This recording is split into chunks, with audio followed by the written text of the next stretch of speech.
Kay Gcash ni Geraldine. Dapat sabi ko pinagdikta ko lang sa tindahan.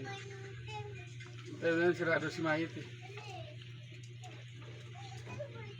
Punta bang sa barangay gawa ng bigyan ko ng mga gamot. Sa barangay kanina. Wala namang ba anong gamot sa barangay na ano. Dali mo yung resita. Dali mo yung resita nga. Kasi wala naman ibigay doon ng gamot. Wala nga.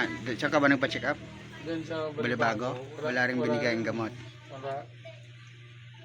Ano ba yun? Ano ng mga bata? Yung mga dito sa kamay na. Close dito eh. Dito sa balikat. Ayun yung pinos no? Yung pinos niya. Ito siya nawahan ko. Sira yung kanya honor. Ano ang grade na si Franz? Grade 5. Grade 6 sana. Si Boboy. Grade 1 na. Maabot na nibigay si kuya niya. Ilang taon na si Ebe, ano? Boy? Oo. Amin. Siyempre mga 11. Sinong 26? Sino? Friend. Si Franz. Yung birthday mo, pwede ka ba dito Marlon? Yes, dati ko na ako mo. Napayag naman may-ari kahit 2 buwan lang muna bigay. Ganun din naman kaso tatagal din. Hinto din. Matrabaho lang. Kaya ko pa naman magtrabaho. Kaya mo pa magtrabaho? Kaya ko pa naman. Sabi ko, sige. Magaling yan, babalik ka dito. Tigmaga, papasokin ka pa ng forman. Oo. Yun naman sabi niya kanina. Hindi ka naman iniingat. Maglakad, hindi ka naman iniingat. Kung maglakad ako, signal man sobrang haba. Paano pag nagtatrabaho ka? Yung trabaho ko nga dyan ang TV, wala naman. Parang hindi naman ako nahinga. Yung pusa ng bigas. Bigasan namin sa dago eh. Wala naman sa kanila ang trabaho dito. Dito, ibigay din. Sino? Di ba kawan practice dyan? Yung pagaling mo na yung pamo magka. Tawa sa akin ni Maria, ang galing mo muna yan, yung magka ang pamo. Ano yung binigay sa yung gamot kanina? Diyan, dami yan, may pampako, ma-2,000 din ang kailangan ko yun bago ko makuha, may magtindo ako eh. Ito maano ka na lang, nawagan ka na lang, baka may buting puso dyan na magbigay. CG, Siri, Laboratory, magkano mo yan? Ano ka, panawagan ka. Baka may buting puso. Hindi ng konting tulong. Dito man, kung ako matagal. Masakit din dito. Dito na tayo lang. Katayo lang? Oo, tatayo lang ako. Diyan nakadakad ko dito yun o.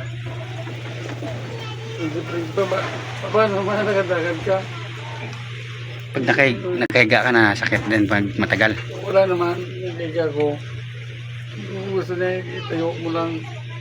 Tayo, maganda pa nga tayo eh. Hindi ka naman. Pag paano, pag magtrabaho ka, pag babalikin ka ng forman, pag nakayumpo ka.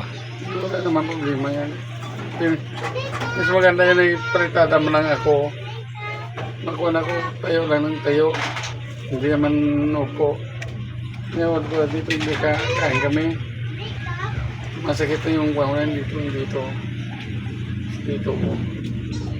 Masakit na yan. Hindi na nila kainom ng sige. Hindi na ng gamot ko.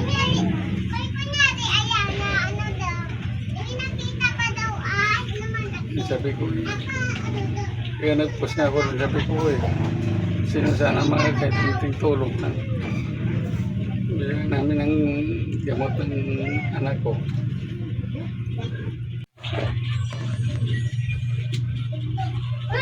Nakakalakar ako ng konti. Hingal ako.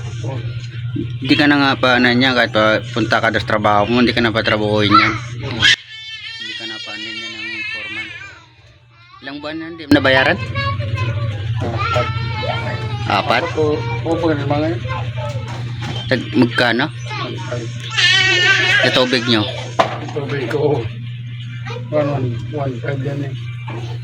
Iba pa yung iba pang tubig sa kuryente. O iba. Kuryente ko nasa 1 yata. So, nabiling ko. 1 to? Nang May mga bayad na sana yan. Kaso, si Geraldine, pamay ko, yung pamasahe na ba Bicol? Kaya yung pamasahe. ba't umuwi siya ng Bicol? Hindi ko alam yung punggil na yun.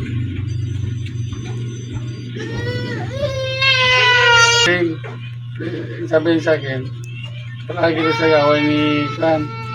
Meron na uwahan ko eh. Hindi kung lilipat kayo doon, hindi na papasok dalawang bata. Hindi na.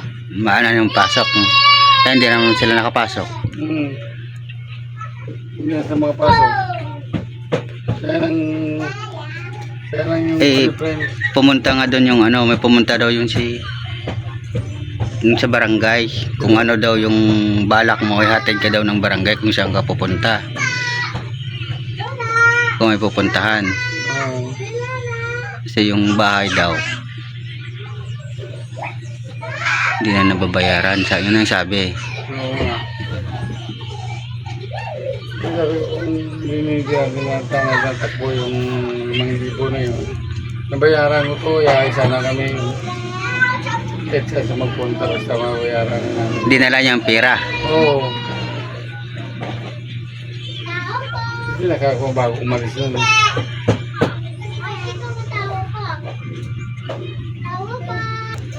Suntok, baka masuntok na yung panipin. Paa mo maga, dalawa. Tingnan nagpo na nga ako. Dalawa yan maga. Oo.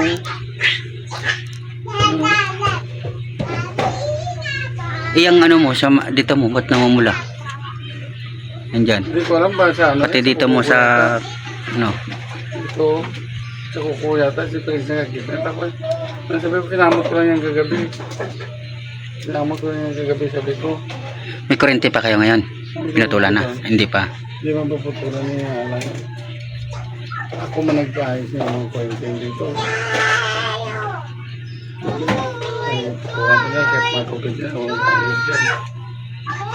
Hindi ko lang maligado dyan. Sabila. Bakit? Doon pinag-usapan ko sa doon. Magkano tubig niyo? 1.5 na lahat? Oo. Tapos yung panamin sa loob ko rin yung pinasuhan ko. Ilang buwan yun? Isang buwan. Yung pera doon kay Geraldine na ano pambayad dapat yun? Oo, yun sana.